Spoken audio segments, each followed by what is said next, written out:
بسم اللہ الرحمن الرحیم۔ اسلامی اور تاریخی واقعات کے لیے اس چینل کو سبسکرائب کریں۔ اسلام ایک خوشبو کی طرح مکہ میں پھیل رہا تھا، اور خوشبو کو نہ زنجیریں پہنائی جا سکتی ہیں اور نہ ہی اس پر پہرے بٹھائے جا سکتے ہیں۔ کفار مکہ جب دیکھتے کہ ان کے نونہال ان کے باندھے ہوئے حصار سے نکل کر محمد صلی اللہ علیہ وسلم کے دامن رحمت میں پناہ لے رہے ہیں تو وہ غیظ و غضب سے پاگل ہو جاتے۔ انتقام کی جس آگ میں وہ جل رہے تھے اس سے وہ مسلمانوں کو بھسم کرنے کے نت نئے ہتھ کنڈے آزما رہے تھے۔ جب اہل کفر کی سختیاں زیادہ بڑھ گئیں تو حضور صلی اللہ علیہ وسلم نے صحابہ کو پھر حبشہ کی طرف ہجرت کرنے کا اذن دے دیا۔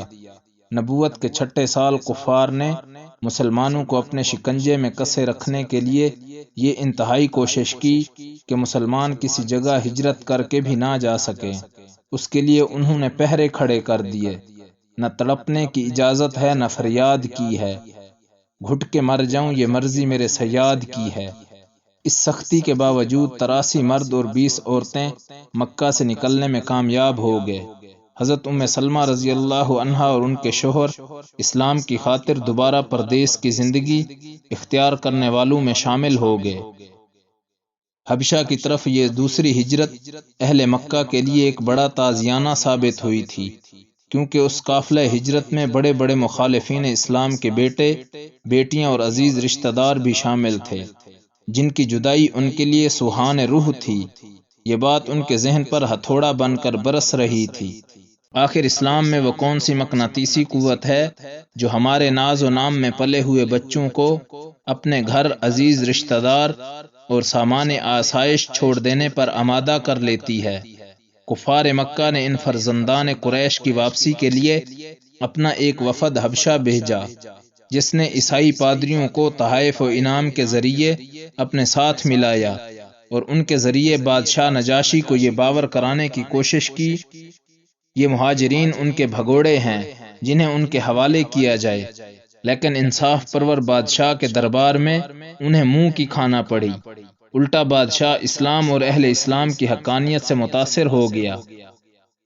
اکثر مہاجرین حبشہ میں امن و سکون کے ساتھ رہتے رہے، البتہ حضرت ام سلمہ رضی اللہ عنہا اور ان کے شوہر کچھ عرصہ بعد دوبارہ مکہ واپس آ گئے۔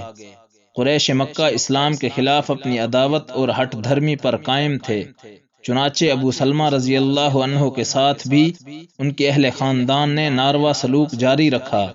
نبوت کے 12ویں سال انصار مدینہ کی بیعت اور حضور صلی اللہ علیہ وسلم کو مدینہ آنے کی دعوت سے ستم رسیدہ اسلامیان مکہ کے لیے امن و آزادی کا ایک دریچہ کھل گیا۔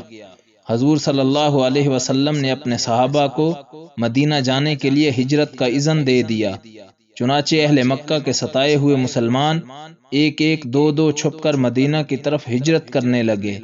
انہی ابتدائی ایام میں ابو سلمہ رضی اللہ عنہ اپنی بیوی اور بچے کے ہمراہ خاموشی سے عازم مدینہ ہوئے، لیکن ان کے خاندان کے لوگ اس بات سے غافل نہیں تھے کہ ان کے پنجے استبداد میں جکڑے ہوئے کمزور مسلمان کسی طرف نکل جائیں۔